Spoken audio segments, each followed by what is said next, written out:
করে আমাদের একটা জাতীয় দায়িত্ব এসে পড়েছে, শাসনতান্ত্রিক দায়িত্ব, আওয়ার কনস্টিটিউশনাল রেসপন্সিবিলিটি এসে পড়েছে। আমরা এখানে যারা উপস্থিত হয়েছি, সত্যিকার অর্থে বলতে গেলে ইফেক্টিভলি মাঠ পর্যায়ে যারা সরকারকে সচল রাখেন, যারা সরকারকে দেশটাকে চালু রাখেন মাঠ পর্যায়ে ইফেক্টিভলি, তাদের অলমোস্ট সবাই এখানে কিন্তু উপস্থিত আছে। আমরা একটা যুগ সন্ধিক্ষণে দাঁড়িয়ে আছি। দেশের অবস্থা আপনারা জানেন, আমার বুঝিয়ে বলার দরকার নেই। এই ক্রান্তি লগ্নে আমাদের উপরে যে দায়িত্ব এসে পড়েছে, আমরা যদি সঠিকভাবে দায়িত্ব পালনে ব্যর্থ হই, আমরা আমাদের ভবিষ্যৎ প্রজন্মকে জবাব দিতে পারবো না রে ভাই। এই দেশটা আমার, আপনার সকলের দেশ। এই দেশটাকে সঠিকভাবে সঠিক অবস্থায় রেখে যাওয়া, এটা আমাদের দায়িত্ব। We cannot afford to fail in our responsibility. এখানে আমাদের আর কোনো সুযোগ নাই, ব্যর্থ হওয়ার কোনো সুযোগ নাই। আপনারা ভালো থাকলে, আপনারা ভালো কাজ করলে আমি ভালো থাকি এবং আমি আরামে ঘুম হই। আপনারা যদি ভালো না থাকেন, আপনারা যদি ভালোভাবে কাজ না করেন, আমার ঘুম হারাম। রাত্রে শুয়ে শুয়ে চিন্তা করি আগামীকাল আমার কাজ কি হবে। যখন দেখি যে আমার যারা সত্যিকার অর্থে ফিল্ড ফোর্সেস, যারা SCEC আমার অথরিটি ততক্ষণই কাজ করবে যতক্ষণ আপনারা কাজ করবেন। আপনারা কাজ না করলে আমার অথরিটি কাজ করবে, it will not work. The system will fail. এই সিস্টেমটাকে ধরে রাখা, সিস্টেমটাকে চালু রাখা এবং সিস্টেমটা যাতে ডেলিভার করতে পারে সেই ব্যবস্থা করা, এইটার সম্পূর্ণ দায়িত্ব আপনাদের। You are all responsible people. আপনাদেরকে আমার বুঝিয়ে বলার দরকার নেই। আপনারা আপনাদের অধীনস্থদেরকে পরিচালনা করেন আইন কানুনের মাধ্যমে। সুতরাং আমার বুঝিয়ে বলার দরকার নেই। আমি আশা করব আমরা সবাই মিলে ইনশাল্লাহ যে দায়িত্ব, গুরু দায়িত্ব আমাদের কাঁধে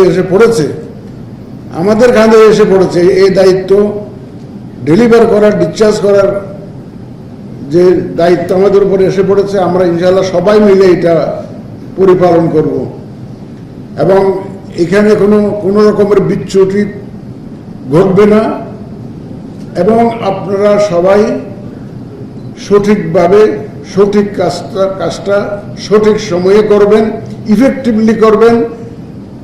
আমি বেশ কিছুদিন আগে সম্ভবত চিটাগংয়ে একটা বলেছিলাম যে আইনের শাসন কাকে বলে আমরা দেখিয়ে দিতে চাই। আইনের শাসন কাকে বলে আমরা দেখিয়ে দিতে চাই, এই কথাটা বলেছিলাম একদম ডেলিভারেটলি।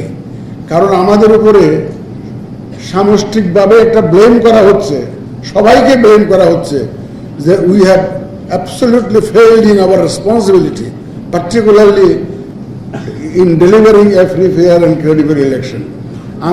বলা হচ্ছে আমরা নির্বাচন ব্যবস্থাকে ধ্বংস করে দিয়েছি, বলা হচ্ছে আমরা সব যুগসাজশ করে একটা ম্যানেজড ইলেকশন করেছি।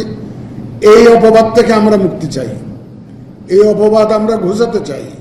আমরা প্রমাণ করতে চাই যে আমরা সঠিক সুন্দর নির্বাচন করতে পারি এবং এটা একমাত্র আইনের শাসনের মাধ্যমেই সম্ভব, রুল অফ লর মাধ্যমেই সম্ভব। সুতরাং আপনারা যেটা মাঠ পর্যায়ে যারা আছেন, তারা আইনের শাসনটা নিশ্চিত করবেন। এটাই হচ্ছে আমার, that is the bottom line. আইনের শাসন মানে আইন উইল বি ব্লাইন্ড, ল আপনার সবার জন্য সমানভাবে আপনারা প্রয়োগ করবেন। আমি বিস্তারিত শেষের দিকে বলবো, আপনাদের কথাবার্তা শোনার পরে আমাদের কমিশনার মহোদয়রা বলবেন, তাদের নির্বাচন কেন্দ্রিক বিভিন্ন বক্তব্য দিবেন। দেওয়ার পরে শেষের দিকে ইন মাই কনক্লুডিং স্পিচ হয়তো আপনাদেরকে কিছু দিক নির্দেশনা দিব। এখন আপাতত আমি শুধুমাত্র আপনাদেরকে স্বাগত জানানোর জন্যই আমি দাঁড়িয়েছি এবং আমি বলতে গেলে সারা বাংলাদেশের প্রশাসন যেভাবে যাদের উপর দাঁড়িয়ে আছে, সারা বাংলাদেশ এখানে উপস্থিত আছে। আপনারা বুক ফুলিয়ে যখন আমাকে সাহস দেবেন, আমি সাহসী হব। your commitment will embolden me. আপনার প্রতিটা কাজ আমাকে সাহসী করে তুলবে। আমি এই ওয়াদা করতে পারি, আপনারা যখনই সাহসী পদক্ষেপ নেবেন, আইনের প্রতিষ্ঠার চেষ্টা করবেন, বিধিবিধানের আলোকে কাজ করবেন, ইনশাল্লাহ election commission will be beside you.